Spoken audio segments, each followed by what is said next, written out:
It's been another busy week for Minecraft Bedrock Edition news. We have the vanilla cape delivered to many different players. There has been a new Bedrock Edition update, 1.19.30, with a whole bunch of good bug fixes. There's been 2 new Bedrock Edition betas, and we also have some more clarification about how the Minecraft mob vote is going to be happening in just a short couple of weeks. So let's hop into it. There's a lot to cover. So first things first, the new cape has been delivered to a lot of people. The vanilla cape is out, and as you can see, it is actually a pretty decent one. A lot of people still say it's ugly, but you know what? I think it's a pretty cool one, and this is what it looks like on the backside when you're actually wearing it, of course. And if you put on your elytra, there it is, and when you are crouching with the elytra too. Personally, I think it looks best when you're actually flying with the elytra, so here's what that looks like, and as you can see, it actually does look pretty good. This angle is really only visible to other players. And next up, we have some information and clarification on how the Minecraft mob vote is going to work. So this is all tied to your Microsoft email account, which is of course tied to all of your Minecraft accounts. First of all, you can join a server from the Minecraft Bedrock Edition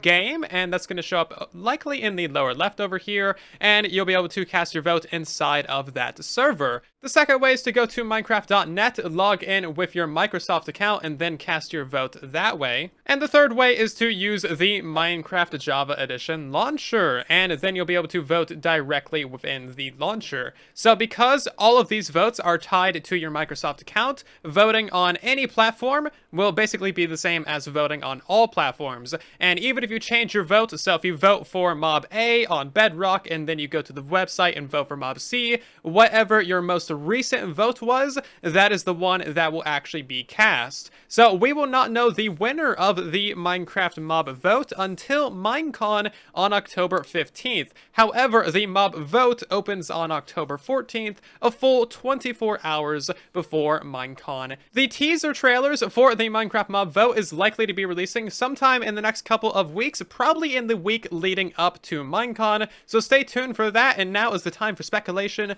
on what you want to see. Real quick, I want to talk about the most interesting way of voting, which is inside the Minecraft Bedrock game itself. So they opened up a little tester server a couple weeks ago in the Minecraft preview that anybody could join. There's a small player count and some mini games and a little server-based goal that everyone needed to try and accomplish. So that was kind of fun.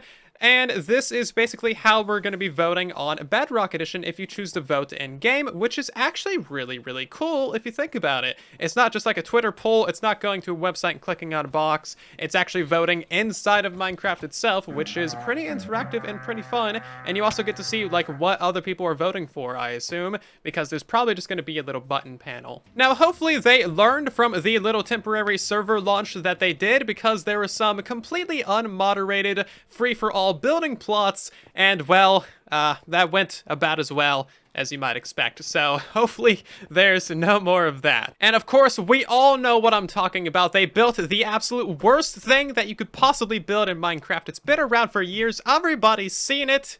Among Us. It's just like, come on, guys. Can we not have one sacred thing? And then, of course, 1.19.30 has released for Minecraft Bedrock Edition. This is a surprisingly big bug fix update with probably about 100 or so bug fixes.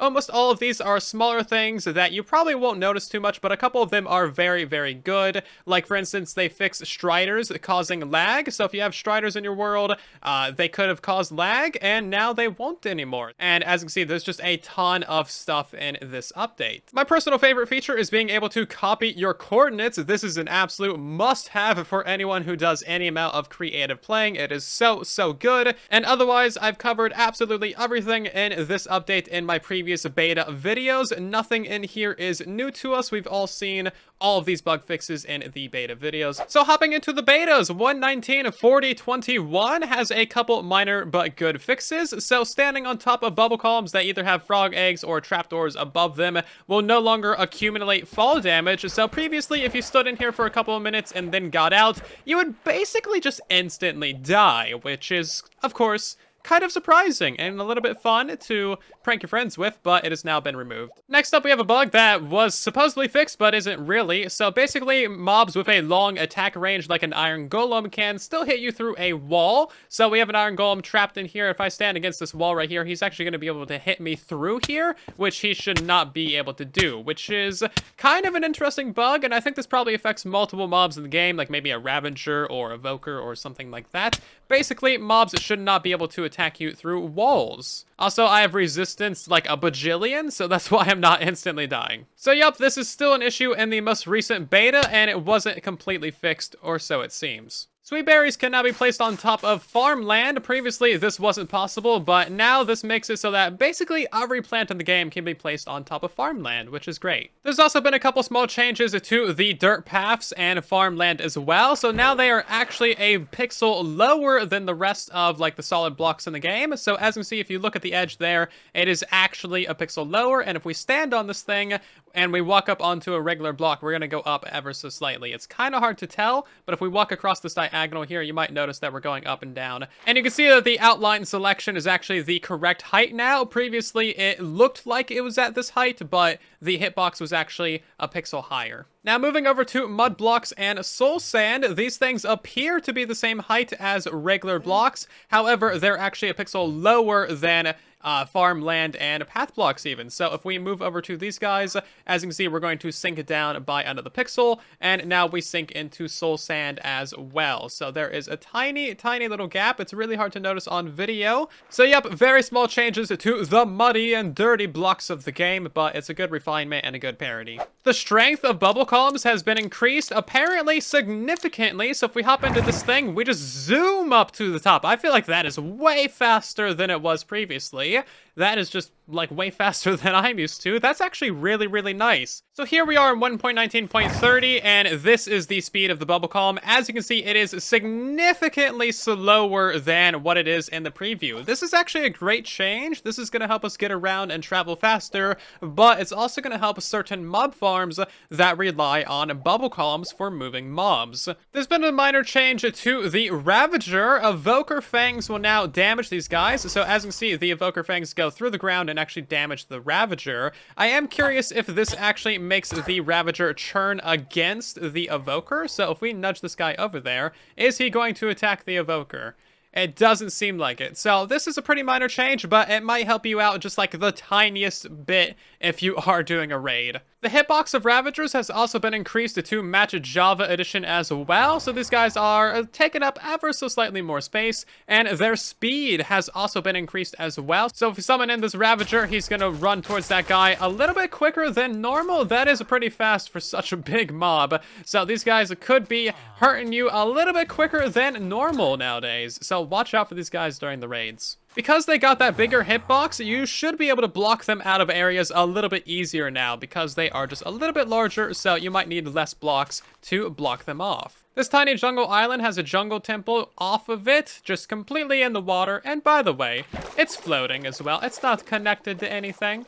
So, I mean, that's quite the engineering feat. And hopping into beta 1.19.40.22, this is a pretty small beta as well, but it has completely destroyed scaffolding. Scaffolding is just absolutely pointless now. So, previously, scaffolding used to smelt 6 items in a furnace, but now it smelts 1/4 of an item. So, you need 4 pieces of scaffolding just to smelt 1 measly potato. And this is the exact same as bamboo. Previously, 1 scaffolding smelted 6 items, and that was amazing and beautiful and lovely in every way. Scaffolding was legitimately useful. It was so easy to get a lot of it. It was by far the best fuel in the game, besides maybe lava buckets. Now, the reason for this nerf is because Java Edition has had this on their platform for quite a while, and of course the 6 bamboo makes 6 pieces of scaffolding, so it just basically keeps the same smelting power across crafts now, which sure, that makes sense, but also like this stuff is literally useless now, so I guess we're going back to using kelp or maybe lava buckets for our best fuel in the game. Let me know what you think. Let me know what you're going to be using as your primary fuel. And now that scaffolding is definitely dead. Hey, Mojang, if you're going to fix some other furnace bugs, you can't even put wool into a furnace to use it as a fuel. It literally just drops it out of the inventory. And this stuff should be an actual fuel. And you can't use carpets as a fuel either, because it just drops it out of the inventory. That's a new one. And also, like, sorry, Java players, but like the cactus on Java, it smelts and gives you way too much experience. It should give you like a bajillion less experience, but it like doesn't, because Java Edition has nice bugs and we don't. Can you tell that I'm really sad about scaffolding? I legitimately liked scaffolding, but now it's just pain and boring and suffering. I'm never gonna use scaffolding for anything now. Little side note here, but this tiny open jungle has enough darkness from these like 4 different trees right here to actually spawn mobs. I've never seen that before, where it actually gets dark enough to spawn mobs, especially with the light level 0 spawning. That's kind of dangerous. So I guess watch out for that when you're in a jungle.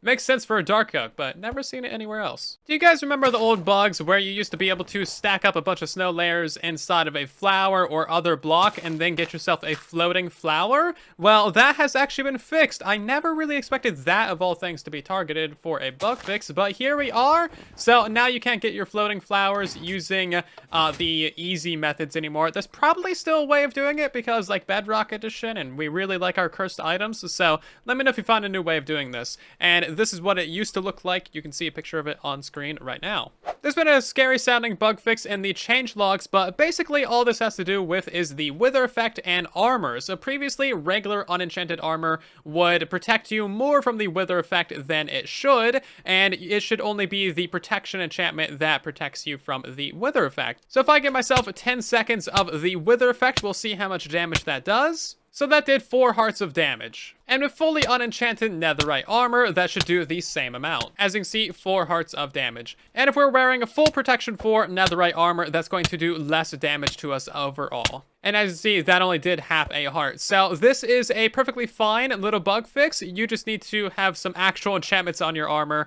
if you want to fight the wither, which is pretty normal and to be expected. And this is actually a good bug fix because it balances out your armor and makes it so that enchantments are actually useful. There's a promising sounding bug fix in the change logs having to do with the beacon block not suddenly disappearing when seen from a distance, but that only affects the actual beacon itself, not the beacon beam. So if we back up from this thing, as you can see, the beacon beam actually still disappears, which is completely defeating the entire purpose of a beacon.